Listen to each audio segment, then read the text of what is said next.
और सबसे ज्यादा फोन की घंटियां राजस्थान में बज रही हैं, सबसे ज्यादा मीटिंग जयपुर में हो रही हैं, सबसे ज्यादा चर्चा में महारानी वसुंधरा राजे सिंधिया हैं। रात 8 बजे तक महारानी चर्चा में है, लेकिन 9 बजे खबर बदलेगी। अशोक गहलोत ने अपने कैंडिडेट्स को फोन घुमाया है, कहा है कि जीत का सर्टिफिकेट ले आना और जयपुर आ जाना, क्योंकि बेंगलुरु के रिजॉर्ट में कमरा बुक हो गया है। दूसरी तरफ शिवराज सिंह चौहान भोपाल के वॉर रूम पहुंच रहे हैं। मध्य प्रदेश बीजेपी के सारे बड़े नेताओं को बुला लिया गया है। रात 2 बजे तक मीटिंग ही मीटिंग होंगी और सुबह 8 बजे से वोटों की गिनती शुरू हो जाएगी। काउंटिंग से पहले किसकी सेटिंग हो गई है और किसकी सेटिंग बिगड़ गई है, बताते हैं आपको इस एक्सक्लूसिव रिपोर्ट में।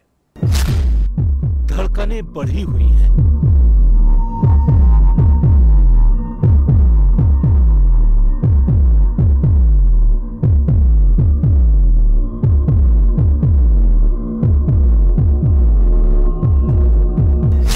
सांसें चढ़ी हुई हैं।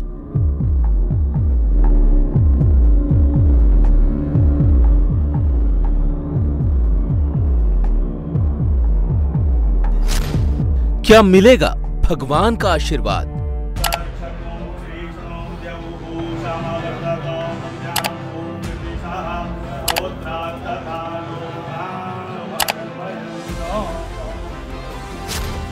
मुख्यमंत्री की रेस में कौन मारेगा बाजी?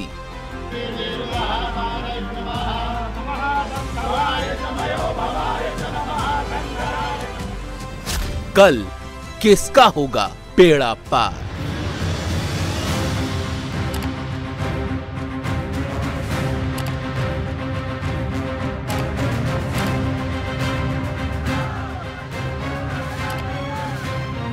पांच राज्यों के विधानसभा चुनाव में जिन 2 राज्यों में एग्जिट पोल के अनुमानों ने नेताओं की नींद उड़ा दी है, वो हैं राजस्थान और मध्य प्रदेश। दोनों ही राज्यों में कांटे की टक्कर नजर आ रही है। जहां पर मामला सबसे ज्यादा फंसा नजर आ रहा है, वो राज्य है राजस्थान।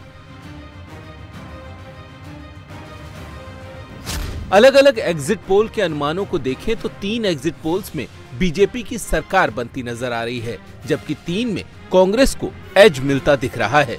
लेकिन जो नंबर हर एग्जिट पोल में सबसे ज्यादा इंटरेस्टिंग दिख रहा है, वो है अदर्स का। लगभग सारे एग्जिट पोल का गणित ये कह रहा है कि इस बार राजस्थान की सत्ता की चाबी इन अदर्स के हाथ में होने वाली है। राजस्थान के इस बदले गणित ने ही बीजेपी और कांग्रेस दोनों पार्टियों को फिर से ड्राइंग बोर्ड पर बैठा दिया है। पहले ये जान लीजिए कि ये अन्य कौन हैं। बीजेपी के बागी, कांग्रेस के बागी दूसरी पार्टियां। बीजेपी और कांग्रेस दोनों ही इस कैलकुलेशन में हैं कि अगर नंबर कम रह जाते हैं तो निर्दलियों और दूसरी पार्टियों के समर्थन से सरकार बनाई जाए। इस बात के संकेत इसलिए मिल रहे हैं क्योंकि वसुंधरा राजे सिंधिया अचानक एक्टिव हो गई हैं।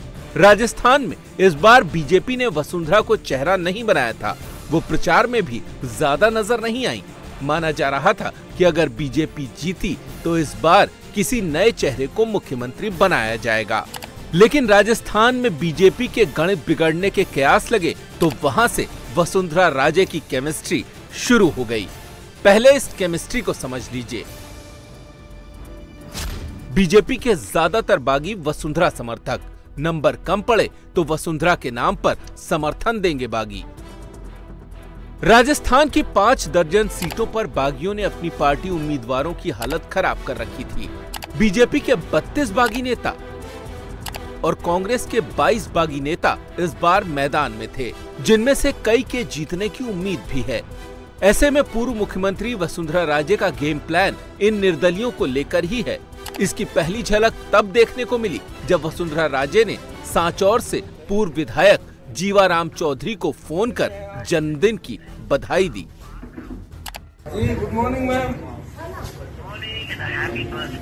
Thank you very much ma'am, thank you. कैसे हैं आप? सांचौर में हूँ मैम, सांचौर में। हाँ तो आ रहे हैं, जयपुर आ रहे हैं, जयपुर। 3 तारीख को सर्टिफिकेट लेके आवे ना मैम।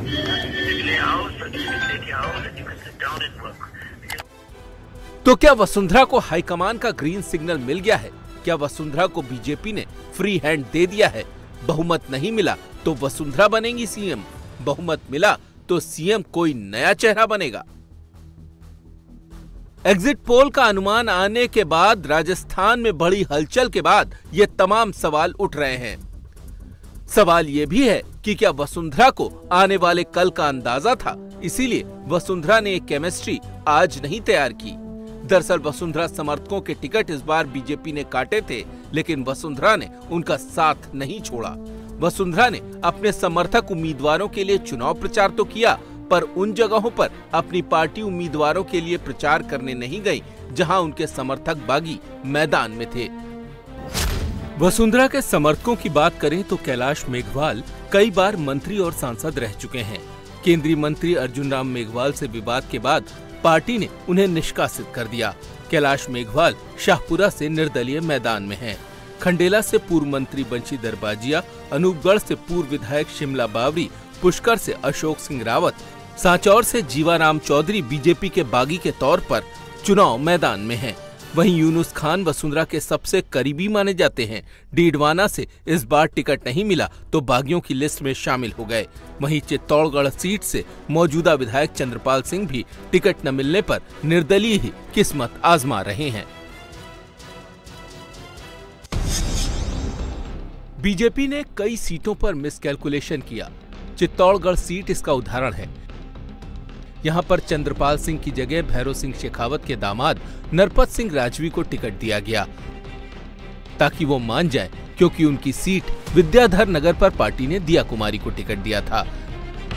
लेकिन नरपत सिंह को मनाने के चक्कर में चंद्रपाल सिंह नाराज हो गए और वो निर्दलीय मैदान में उतरकर नरपत सिंह राजवी की मुश्किलें बढ़ा रहे हैं। हालांकि अभी भी कई बागी ऐसे हैं जो अपने पत्ते नहीं खोल रहे। पहले तो परिणाम हमारे पक्ष में आए और फिर मेरा तो ये मानना है, देखो मैंने भी आपको कहा था कि चुनाव मैंने नहीं लड़ा, जनता ने लड़ा है। मैं जो भी कार्य करूंगा जनता को पूछ के करूंगा और उन्हीं के निर्णय सर्वोपरि होंगे कि मुझे क्या करना है। ऐसे कई और चेहरे हैं जो इस बार निर्दलीय चुनाव लड़े हैं और उनके जीतने की संभावना भी ज्यादा है। यानी अगर वसुंधरा जीते हुए बागियों को मना लेती हैं तो निश्चित ही उनका पलड़ा भारी होगा। वसुंधरा की उम्मीद बढ़ी हुई है, इसीलिए वसुंधरा अब मंदिर मंदिर घूम रही हैं, भगवान का आशीर्वाद मांग रही हैं। आज भी वसुंधरा जयपुर के मोती डूंगरी गणेश मंदिर गई, वहां उन्होंने पूजा पाठ किया। उसके बाद वो दौसा के मेहंदीपुर बालाजी मंदिर पहुंची और वहां भी हनुमान जी का आशीर्वाद मांगा। हालांकि बीजेपी नेता इसे पुरानी परंपरा बता रहे हैं। ये हमारी संस्कृति का हिस्सा है, इसमें कोई विशेष बात नहीं। जब भी किसी युद्ध के लिए राजा जाया करते थे तब वो भी देवी देवताओं की आशीर्वाद लेके जाते थे, तो ये भी लोकतंत्र का युद्ध है। चुनाव जब शुरू हुआ था तब बीजेपी में सीएम की रेस में कई उम्मीदवार थे। हालांकि बीजेपी के प्रदेश अध्यक्ष सीपी जोशी का अभी भी यही कहना है कि पार्टी जिसे तय करेगी वही मुख्यमंत्री बनेगा। स्पष्ट बहुमत की भारतीय जनता पार्टी की सरकार बन रही है और ये आशीर्वाद राजस्थान की जनता ने दिया है। मैं कार्यकर्ता हूं और कार्यकर्ता के नाते मेरे जैसे हजारों कार्यकर्ताओं ने मेहनत की, उनमें से मैं भी एक हूं। ठीक है, पार्टी ने मुझे एक दायित्व दिया, उसका हम सब लोगों ने मिलकर ईमानदारी से निर्वहन किया। लेकिन एक टीम राजस्थान, अकेला व्यक्ति कुछ नहीं कर सकता। टीम राजस्थान ने मेहनत की है और उसी का परिणाम है कि आदरणीय मोदी जी के चेहरे पर कमल के निशान के ऊपर लोगों ने अपना आशीर्वाद दिया है। वसुंधरा जिस तरह से एक्टिव हुई हैं, उससे ऐसा लग रहा है कि अगर नतीजे एग्जिट पोल के मुताबिक आए तो भी बीजेपी आसानी से गहलोत के लिए मैदान छोड़ने वाली नहीं है। हालांकि बीजेपी दावा कर रही है कि किसी तरह के जोड़तोड़ की जरूरत ही नहीं पड़ेगी और बीजेपी पूर्ण बहुमत की सरकार बनाएगी। राजस्थान में हम शानदार जीत हासिल कर रहे हैं। तो अभी तो आपका एग्जिट पोल भी वही दिखा रहे हैं और मुझे पहले से भी मेरा विश्वास था, आज भी विश्वास है, राजस्थान में हम बहुत बड़ी मार्जिन से जीत रहे हैं। वसुंधरा के एक्टिव होने के बाद से अशोक गहलोत भी अपना पाला मजबूत करने में लग गए हैं। इस बीच बीजेपी सांसद किरोड़ी लाल मीणा ने दावा किया कि मुख्यमंत्री अशोक गहलोत ने बेंगलुरु में 2 रिजॉर्ट बुक किए हैं जहां विधायकों की बाड़ेबंदी की जाएगी। गहलोत साहब की जरूर तैयारियां हैं। उन्होंने बेंगलोर में 2 बड़े रिसोर्ट बुक कर लिए और सबको बाड़े में ले जाकर बंद करेंगे और 3 तारीख को वैसे ही छोड़ देंगे जैसे पिंजरे में से बंदरों को छोड़ा जाता है, वो सब वहाँ जाके हार जाएंगे। तो मतलब आपको लग रहा है कि बाड़ेबंदी की तैयारी कांग्रेस की ओर से की बाड़ेबंदी की तैयारी कांग्रेस से की जा रही है। मैं बड़े ऐसे आश्वस्त विश्वस्त सूत्रों से कह रहा हूँ आपको, और सब जो उनकी नज़र में जीतने वाले हैं, जो जीत नहीं रहे, उनको इकट्ठा कर रहे हैं, क्योंकि इसकी बाड़ेबंदी की राजनीति 5 साल तक गहलोत साहब ने राजस्थान में की है और राजस्थान को कंगाली की तरफ धकेल दिया। तो क्या कांग्रेस को डर है कि बीजेपी उनके विधायक तोड़ सकती है? ये बात हम इसलिए कह रहे हैं क्योंकि प्रताप सिंह खाचरियावास विधायकों को रिजॉर्ट ले जाने की बात से इनकार नहीं कर रहे। खाचरियावास ने कहा कि अगर सीटें 100 से कम आई तो जादूगर गहलोत को सरकार बनाना आता है। दूसरी तरफ बीजेपी कह रही है कि गहलोत को जीत का यकीन नहीं है, इसीलिए वो इस तरह के इंतजाम करने में लगे हैं। मान लीजिए यदि सीटें 90 से 100 के बीच में आती है तो सब काम ही होंगे, उसमें बुरा मानने की बात ही नहीं है।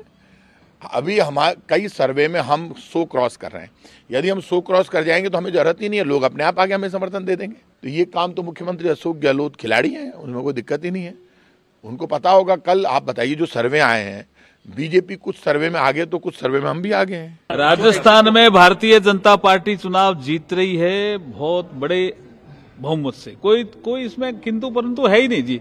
मैं तो फील्ड में रहा हूं पूरा, कोई किंतु परंतु नहीं। तो गहलोत साहब के बयान तो अगर मगर में है ना। आप उनके सारे 2 दिन से बयान उठा के देखो, वो खुद ही कॉन्फिडेंट में नहीं बोल रहे। रिसोर्ट पॉलिटिक्स शुरू हो गई, रिसोर्ट में शिफ्ट करने के लिए कांग्रेस ने अपने हम इस पॉलिटिक्स में विश्वास नहीं करते हैं जी। जनता के आशीर्वाद में विश्वास करते हैं और उसी दिशा में हम आगे बढ़ रहे हैं।